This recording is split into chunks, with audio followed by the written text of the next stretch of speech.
Today I want to welcome Trevor Maarschalk. Trevor is now the proud owner of the Thousand Hill Hotel School and, of course, the brewery. Welcome, Trevor. Thank you very much, Holger. So, Trevor, when did you buy the brewery? I've had it now for actually about just 11 months and about 13 days, so it's still early days for me. This whole thing started off, I always advise people when they get into home brewing, be careful because it can get you into all sorts of trouble. And in my case, I ended up buying a chef school, a restaurant, a huge big property, getting 55 students of my own that I'm only used to having 2 kids, so now the family has grown. And this is all because I just liked brewing beer, and I fell in love with the brewery, and along came everything else. So I jumped in from one profession that I've been doing for 26 years and jumped into another one, or a whole lot of other ones that I had absolutely no experience in, and it's been a baptism of fire, but I've loved every minute of it. And the brewery's been keeping me sane as I go along. So the brewery is not a big part of the whole business, is it? No, the brewery is basically my hobby, but on steroids. Okay. So financed by the hotel school. Yeah, the school is the main part of the business. It kind of goes hand in hand because we do teach brewing to the second year students. The whole ethos is that it's all artisanal. We make our own cheeses. We do shakaturi, obviously cooking from scratch, and the brewing just dovetails in with that. So it's all part of the same logic that we have in the school. You, just out of interest, you know another brewer, Trevor Grantholz from Greyton, and he picked up when I posted something about Facebook. He recognised you. So it's amazing how the network of brewers is so strong around the country, at least, probably around the world. Well, I suppose the name Trevor is pretty common. There are a couple of us around, but Grantholz is not a very common surname, and Maarschalk is also not a very common surname, and that obviously flagged something for Trevor down in Greyton, and when I saw it, it triggered some distant memories, because I think I knew him when he was about 10 years old. Okay. That's when our paths crossed, and from there we've been in contact since and had a few chats. Okay, good. So you must pay him a visit when you're in the Western Cape. He lives on Sea Point now, and I think his weekend gig is in Greyton. Yeah, that's a plan. We have mentioned it, a beer tour of sorts. So I think that kind of spans the whole country. So it could land up with a few headaches along the way. Yeah. So he's from Greyton now, and you were from Greytown, a farmer's son. Yeah. Well, Greyton and Greytown, well, they sound similar, 1,000 kilometers apart. Exactly. Yeah. Okay. And you went to Saints then in Joburg and ended up in Kearsney College. Kearsney College, okay. And then now the brewery is literally a 3-iron or a 4. How far is it from the school? Well, I don't play golf, so I can't talk in those terms. But it's probably about 1.5 kilometres. Okay. I'm back on my home turf again, and I've lived in Hillcrest for many years. So it's part of the whole community, and the community has been great and very supportive of me. When I changed jobs from a job that I've been in for so many years, and everybody used to ask me, what do you do? And I'd tell them, and they'd quickly change the topic. Now I seem to have this new interest in people's lives, and they ask me lots of questions, and being a brewer is quite a cool thing to be. Yeah. So I had to get my hair cut short like a teenager and grow a beard like a hipster. It's a little bit out of character for me, but I'm trying to fit in that new peg hole that there is for brewers. So tell us a little bit about the last 26 years. I was in a family business importing machinery, traveling the world from Europe through to China, importing, installing machinery, maintaining it. Spending my life in factories and on aeroplanes, and it was time to make a little change, so I made a big change instead. Okay. And you started homebrewing when? my older brother, who's I suppose is a bad influence in my life. When I turned 40, he gave me a little Cooper's homebrew kit. Mistake. And I made a couple of batches of beer that I thought was world class, but none of my friends wanted to drink it. Yeah. And I kind of packed it up for a few years, and then he got me involved again, and he said, "You've got to go all grain brewing." So he showed me the tricks, brew in a bag, and off I went and made a few recipes. And all of a sudden, my friends started liking the beers and saying some quite decent things. Being a home brewer, you can't sell your beer, so I wasn't sure if it was just genuine or if they just wanted the free beer. Yeah. But it actually was a lot of fun, and it became something that I'd do most weekends. I'd climb into my workshop that I converted into my brewery, and I'd create new recipes, and it was just something that I really fell in love with. And were you part of a club? Part of the Durban Homebrewers. Okay. And they're a fantastic bunch of guys. A lot of what I've learned from them. Yeah. I'm not an avid reader, so I have read Palmer's book cover to cover, and I think it's been quite a long time since I've picked up another book. But the WhatsApp group that those guys have got, that's alive the whole time, and there's pearls of wisdom on there, and some very interesting topics. Off the wall things, and if you want a little bit of excitement in your life, just pop something on the group saying, "Has anybody done a Gruit beer?" and just see how that unfolds. It'll be a discussion lasting about 3 weeks. And I think we first met at the Els Hotels Festival, which is a fundraiser for our local SPCA by the homebrewers, isn't it? Yeah, that's right. It's a fun event, and it's all the homebrewers, and they all get together, and it's a little bit of a competition, and a lot of rivalry going on there. People trying to sell their own beers. Some guys trying to sell some really awful beers. Some guys selling some really amazing beers. And it's a really good day out there, and it's for a great cause. Yeah. Okay. And in your previous job, one of the guys that I know that worked for you was Denzel. And Denzel is also a home brewer.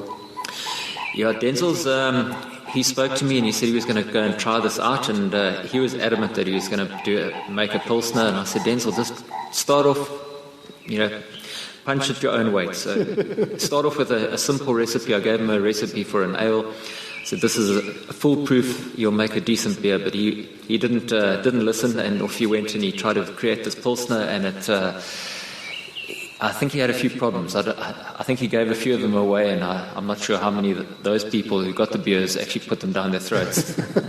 So in poor Denzel, I picked up a one-way keg, these disposable 30-litre kegs, at one of the distributors on my rounds, and I thought this might be useful to a home brewer, and I gave it to Denzel, and he woke up one night, that thing exploded and put a hole through his ceilings and his windows.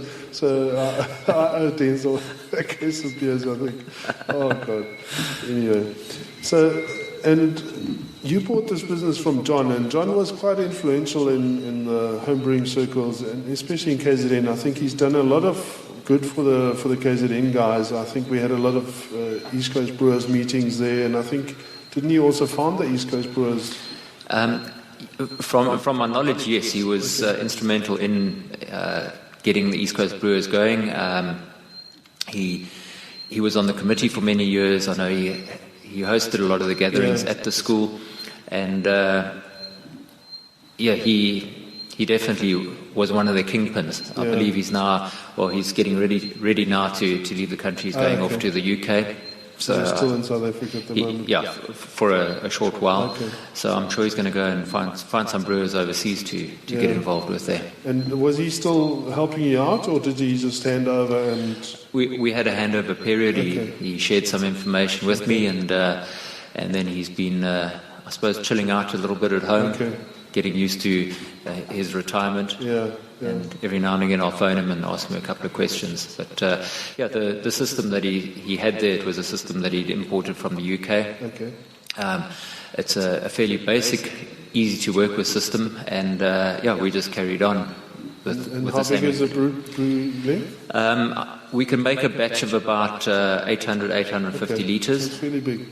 Yeah, and normal brew day, we'll start at 7 in the morning, and if everything goes according to plan, we'll be out of there by about 3:30 or so. And you make use of the free labour from the student? When they're obliging. Or have you got some guys that work in the brewery? Yes, we've got two guys that assist there. The main thing on brew day, it's shoveling all the spent grain out of the mash tun. That takes a little bit of manual effort, and that's when we like to hook a student in. Okay. We always tell them that they can take a bit of the spent grain and make some bread or something like that, but normally that gets fed to pigs. Have you got pigs on the estate? Our neighbour has got pigs, so when we're brewing, the pigs are really happy. Yeah, okay. You should do, I know Trevor, I missed this year's beer tour, but I normally join the Warthogs. Warthogs, it's quite a hard word to say, the Warthog Brewing Club, when they do a trip to Cape Town once a year. And this year they went to, was it last year already? When is the hop harvest? Anyway. And Trevor had, what do you call it, raised or used all his spent grain to fatten a calf or a pig or something, which they then had on the tour when they stayed in Greyton. They ate this thing. So it would be quite a nice braai, I guess, or spit. I guess so. It's very nutritious, I believe. Yeah, and so you inherited a huge portfolio of beers. 11 or 15? Or There were 18. 18. And missing was an IPA, which I bolted on, so we had 19 beers. Okay. I'm a simple guy. I've only got matric with maths, and I battled to remember which ones were which. Yeah. So it was time to thin it down a little bit. I looked at the ones that I felt sold well and were of interest in terms of their style. There were a few that were reasonably similar, and I had to go through and cull a few of them, so we've trimmed it down now to 5. Okay. And I would like to have a 6th one being just a seasonal beer that we bring in from time to time, and it can be anything. Yeah. But what we've now got is we've got an ale-style Pilsner, we've got an APA, an IPA, an amber ale, and then a dark Belgium strong beer. Okay. Because John always had very strong beers. Yes. That was one of the things, certainly, that I think he was known for. Absolutely, and that's something that we wanted to continue. His wolf in sheep's clothing, the dark, strong Belgium, that's the one that we've kept. Okay. It's a really good beer. It's got lots of flavour, Yeah. lots of complexities, and it's one of my favourite of the beers that John used to make, and we've definitely held on to that one. And you've rebranded completely. It was Quills, and it was what were the names? There was Porcupine Quill. Yeah. There was African Felt Ales. There was Dan Wolf Brewing. Yeah. Did you ever figure that out, or do you know the reason behind all that? I think John his mind was extremely active, and he came up with thousands of ideas, and he would run with them, and then you'd get another idea, and he'd run with that. So he had many pots on the stove, and that's just the way that John liked to operate. So, the other one that we forgot to mention was a Pale Donkey range. That was another one. But we've now rebranded completely, and so all those will be gone when the stock runs out. Yes, that's right.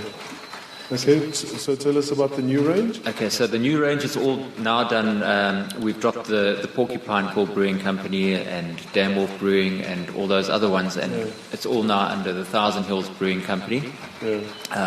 That's part of the Thousand Hills Chef School. So the two do tie up hand in hand. We are in the Valley of a Thousand Hills, so it just made sense to keep it. And it's unique, and it's a beautiful part of the world. So you've got a Thousand Hills Chef School, and you've got, what's the deli called?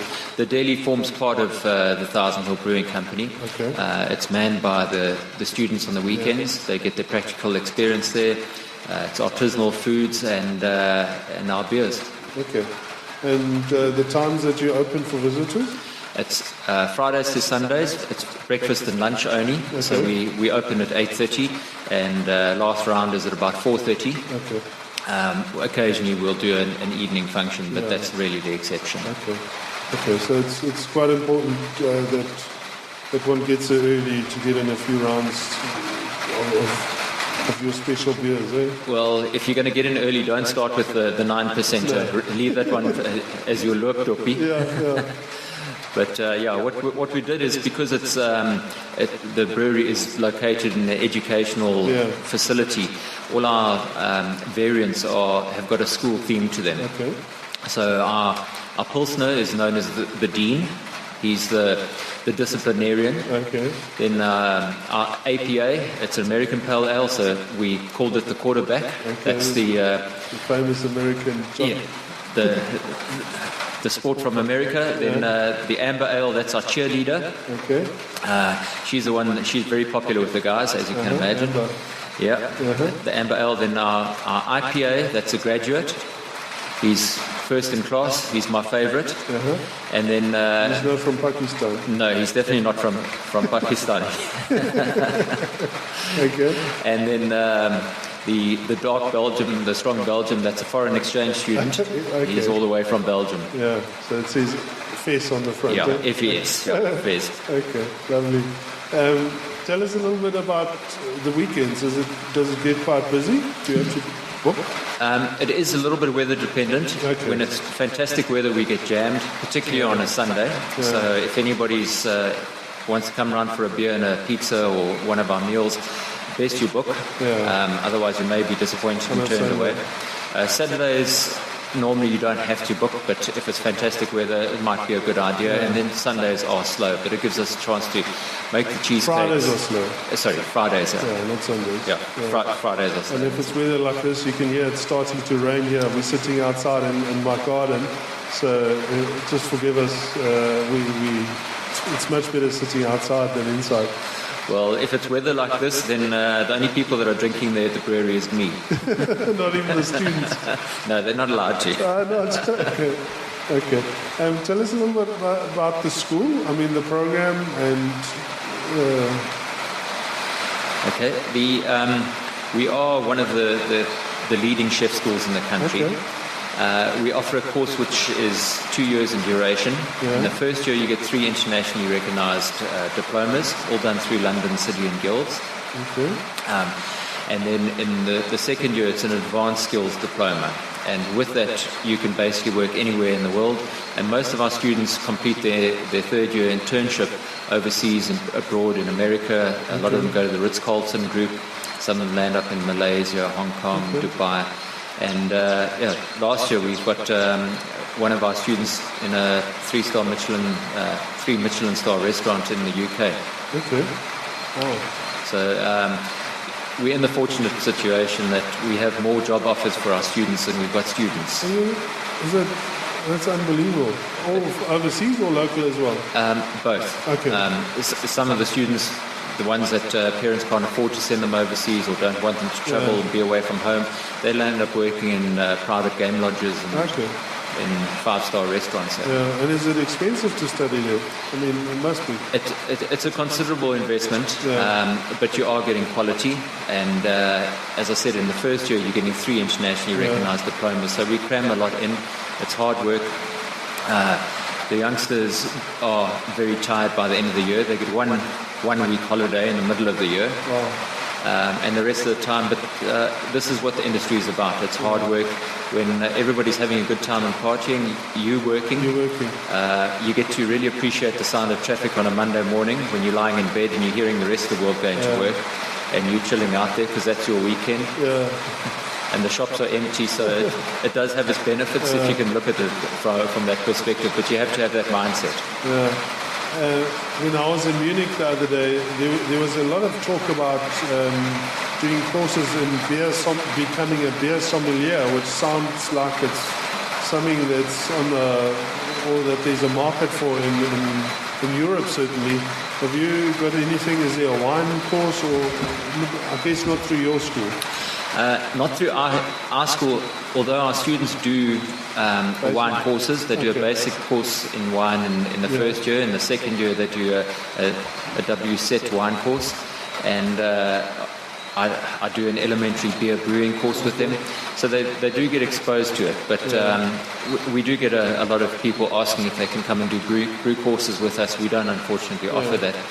But I think that South Africa as a whole, we will have to get with the times a little bit in the future. I think we are very unsophisticated with our microbrewing at this stage, although there are some guys that are really, really great.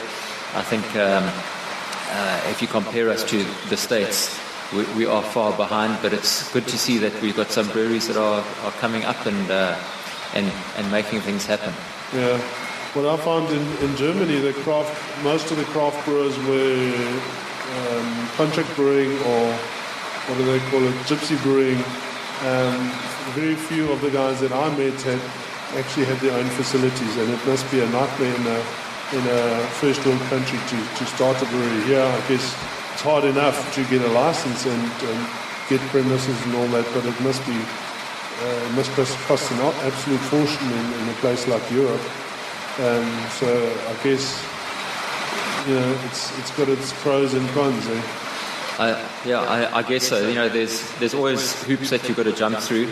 It's just the number of hoops that varies from country to country, and I can only imagine in proper first world countries, it must be highly regulated and must be very difficult. So I'm assuming that if you want to get into brewing beer as a youngster, find a girl whose dad's got a brewery and see if you can't get in that way. Yeah. One of the most popular girls, especially in the south of Germany, is the hop queen. In the Hellertal hops, all the farmers, the daughters, they have a pageant, and the most beautiful daughter of the hop farmers wins this award of being the hop queen.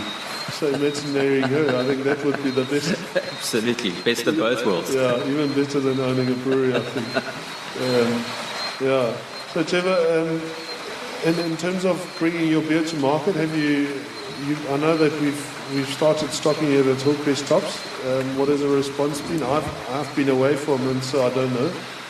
Okay, well, up till now, the beer that's been brewed in the brewery was really for on-site consumption, to go through our taps and the occasional festival that we go to. We've got a lot of spare capacity, so it just makes sense that we sweat that asset a little bit. Yeah. And with the money that we put into the rebranding, the marketing, we need to get it out there. So we have recently put it into Tops, and I was very excited. The first cases went within 3 days, so I got hold of Mike and I said, can I bring some more? And he said, bring another 3, and we've got to see how that goes. Okay. Oh, that's exciting. And we're running a little promotion now, very simple, buy even one bottle, take it home, take a selfie of it, post it on our page, tag us using our Thousand Hills Brewery tag, and you go into a draw, and at the end of the competition, which is at the end of this month, well, if you get drawn out, you get a 500 Rand voucher to come and eat at our deli and enjoy our beers. Good idea. Yeah. And just to explain again, I mean, people that have run the Comrades would certainly know where Bothas Hill is or where the Thousand Hills are, because it's a long slog, and it's a hard part of the Comrades Marathon course. But maybe explain to other listeners where they can find you. All right, well, it's very simple. It is tucked off Old Main Road, which is the old road that people used to travel when they drove from Joburg to Durbs on holiday. Yeah. If you're travelling from Durban towards Maritzburg, you'd go up Bothas Hill past Curzon College, through the little hamlet of Bothas Hill, and past the Rob Roy, which is an old icon that's been there for many years. It looks like Rapunzel's castle on the hill. And shortly afterwards, there's a little road called Wootton Avenue. It's a W with 2 O's and 2 T's, WOOTTON. And we just off there, about 100 meters down the road there. Beautiful garden setting overlooking the valley of 1,000 hills. We've got one of the most magnificent views that you can have sipping on a cold beer and watching the sunset. It's really quite special. I feel privileged every time I get there in the morning. I always soak up the view, and I promise myself never to stop soaking up that view. Never to get used to it. Yeah. I certainly think that, the site has got unbelievable potential, for growth. If you look at it, what you're doing currently with the deli and everything in the brewery, to expand that would be beautiful with a view over the 1,000 hills, isn't it? Yeah, we've got some pretty ambitious plans. Okay. I need to sell some beer first to make a little bit of revenue to pay for those plans, because it's quite a big expansion that we're planning there, and moving the brewery so that it becomes part of the actual operating restaurant, so people can mill around and see the actual equipment in the brewery. That's kind of the idea, and I think we'll probably look at rolling that out over the next 3 years. Okay, so that's not too long. It's short term. It's the years are going by pretty quickly for me, because it is quite a busy time of my life. Yeah, and it's really, I think the important thing is that a lot of people ask me where to go for a beer or where to visit a brewery. It is hard in Durban. We've got in Umgeni Road, we've got S43, that brewing company, and we've got Shungweni Brewery on the other end in Point Road. We've got Sean Standhaven at the market, and now it's important to know that people can visit you, and you open Fridays, Saturdays and Sundays, during the day. Yeah, during the day, and if you're really interested in having a look through the brewery, you're more than welcome. Just ask any one of our chefs to try and track me down if I'm on the premises, and I am there most of the time. I'm more than happy to walk you through. I do a basic introduction. I show people what malt looks like, because a lot of people don't know what it is. I let them chew on a little bit of it. Okay. I give them some of our whole flower hops that we use, and I run through, and they get a very basic understanding of how we brew. Yeah, it is important, because I remember when I did research for my book, I was in Tabazimbi. You can imagine in Tabazimbi, everybody drinks Brandewijn and Coke and hardly any beer. And there was a woman who said, "Hey, can I have one of your beers?" And he gave him an IPA. I said, "Maybe not," but I said, "Well, before you taste that beer, just smell the hops and taste the hops, and just getting that aroma from the hops, and then drinking the beer." His face lit up, and he said, "Wow, I can taste what I just smelled." Instead of just saying it's bitter cock. It is actually amazing, and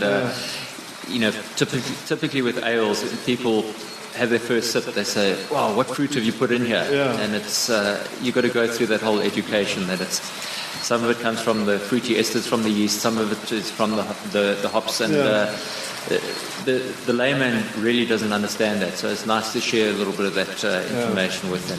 And that was, for those who don't know, that's why I wrote the beer book, and I put that part about visiting the breweries in the beginning of the book, where I encourage people to visit the different breweries, and we reward them with a free beer. And the reason is that I think there's nobody better than the brewer to explain people about beer, and I think it's at the cold face like you are, where we can educate normal people about ales and decent beers, isn't it? Absolutely, and it's not really rocket science. There's a bit of an art in it, anybody can share anybody's recipe, but whether you're going to actually replicate it in exactly the same way, that's where the art comes in. So if anybody wants one of my recipes, I'll tell you exactly what's in there. You're welcome to do it, but the chances are you're not going to get it exactly the same. You might get it better than mine. Yeah. But this is the real fun part of brewing beer. Let's put a bit of effort in, a bit of passion, and just refine it as you're going along. Yeah, it's very exciting times, and I'm really excited that you've taken over the brand and the business, and I really look forward to working closely with you, getting the brand, getting the local beers all excited, getting people excited about local beer. I think that, again, when on my last trip to Munich, I realized, Erdinger is a big brand in South Africa, but if you're in Munich, it's not that big. People drink Augustina and all sorts of things that are very, very local to Munich. And we typically don't do that. We don't support our local brewers because we've never had them. Exactly, and it's. I think that the brewing community. It's great to see the guys talking now, talking with each other, because at the end of the day, if somebody doesn't like my beer, I'm not going to be offended. I'm going to say, please go and try Sean's beers from Stand Even, or go down to Robson's on Point or Station. It's really, if we get people drinking craft beer, that's us. We're all winning at the end. Yeah, and I think even Notties. I mean, Peter Dean always says the more breweries there are in the Midlands, the better for him. Absolutely. And I think it's the same for us. So just before we close, I think there's also, Republic has opened up in Hillcrest, which is a craft kind of focused pub. And I truly hope that they're also going to support some of the local brands. But that also brings something new to Hillcrest. We haven't had a craft beer bar in Hillcrest.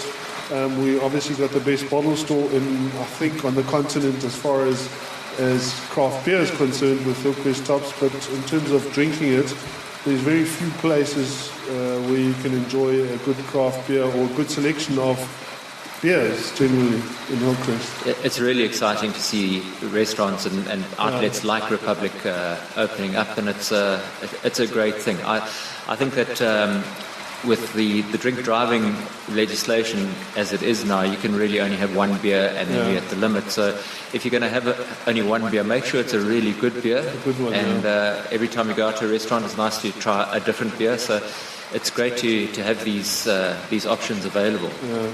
It's very exciting times. When this no tolerance thing happened 20 years ago, I think they started it. I was marketing Bavaria Light, and we certainly didn't say only have one beer and a good one. We said have a Bavaria Light and you can drink a couple more. And we had great success with it. But it is a serious issue now. And again, seeing in Europe, people don't drink and drive. Obviously, they've got different options, but certainly here we've got to either take the beer home, which a lot of people do, but just enjoy a good beer. Absolutely, and if you're going to be drinking one of our foreign exchange students at 9%, don't drive. Make sure that you've got a driver. Trevor, it was lovely talking to you, and we look forward to visiting you at the brewery in Thousand Hills in Bothas Hill. Thank you very much, Holger. I appreciate the opportunity of chatting to you. Lovely. Cheers, guys. Cheers.